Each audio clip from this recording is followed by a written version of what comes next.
Hi மக்களே, வழக்கம் போல் morning எழுந்ததும் ரொனால்டோ கூட கொஞ்சம் விளையாடிட்டு வீக்கெண்ட் ஹாலிடேன்றதுனால நாங்கள் ஃபேமிலி ரிசார்ட் பிளான் பண்ணியிருந்தோம். இதுக்காக நாங்கள் ஈசிஆர் பக்கத்தில் இருக்க கோவளத்தில் ஒரு பீச் ஹவுஸ் புக் பண்ணியிருந்தோம். பீச் ஹவுஸ் பார்க்க ரொம்பவே அழகாக இருந்துச்சு. இங்கே நாங்கள் புக் பண்ண பீச் ஹவுஸ் மட்டும் இல்லாமல் நிறைய பீச் ஹவுஸ் பக்கத்தில் இருந்துச்சு. ஃபேமிலியாக போனதால் நிறைய குழந்தைங்களும் எங்கள் கூட வந்திருந்தாங்க. ஸ்விம்மிங் பூல் ரொம்ப பெருசாக இல்லைனாலும் ரொம்ப ஆழமாகவே இருந்துச்சு. வந்ததும் முதல் ஆளாக ஸ்விம்மிங்கில் இறங்கியாச்சு. ரொம்ப நாள் கழித்து நாங்கள் தண்ணியில் இறங்குனதுனால நாங்கள் ஒவ்வொருத்தரும் நாங்கள் கற்றுக்கிட்ட வித்தைகளை ஒன்று ஒன்றா காமிக்க ஆரம்பித்தோம்.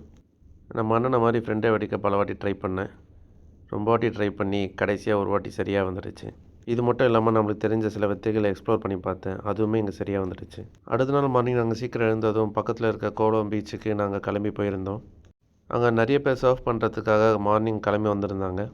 இந்த விஷயத்த நம்ம ஃபாரினில் தான் பார்த்துருக்கோம். நம்ம ஊரில் பார்க்கறதுக்கு ரொம்பவே ஆச்சரியமாக இருந்துச்சு. ஸோ இது நம்ம பண்ணணுன்னா ஆன்லைனில் போய் புக் பண்ணணுமா? மார்னிங்கே நம்ம சீக்கிரமாக கிளம்பி வரணும்னு நினைக்கிறேன்.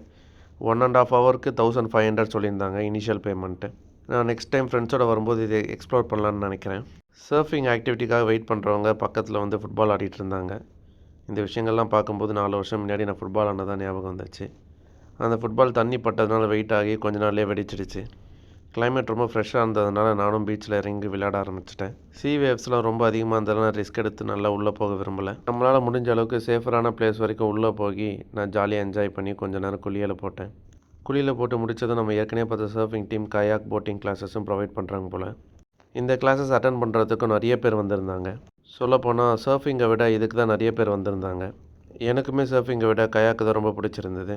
காரணம் என்னென்னா இதை வந்து நம்மளை கடல் நடுவில் வரைக்கும் சேஃபாக கொண்டு வராங்க. இந்த ஆக்டிவிட்டீஸ்லாம் கண்டக்ட் பண்ணுறது கோவி சர்ஃப் ஸ்கூல் போல். சர்ஃபிங்க்கு 1.5 ஹவருக்கு 1200 கயாக்கு 1 ஹவருக்கு 1000 ருபீஸும் சார்ஜ் பண்ணுறதா சொல்லியிருந்தாங்க.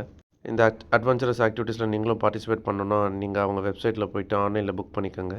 பீச்லேருந்து வந்ததும் நாங்கள் உடனே ரூமை வெக்கேட் பண்ணிவிட்டு ஈசிஆர் ரோட்டில் இருக்க ஒரு ரெஸ்டாரண்ட்டில் ஃபுட் சாப்பிட்டு இந்த வீக்கெண்டை ஒரு நல்ல மெமரிஸோடு முடிச்சுக்கிட்டோம். என் சேனலை சப்ஸ்கிரைப் பண்ணாதவங்களும் கொஞ்சம் சப்ஸ்கிரைப் பண்ணுறேங்க. மீண்டும் மற்றொரு வீடியோவில் சந்திப்போம். நன்றி, வணக்கம், பாய்.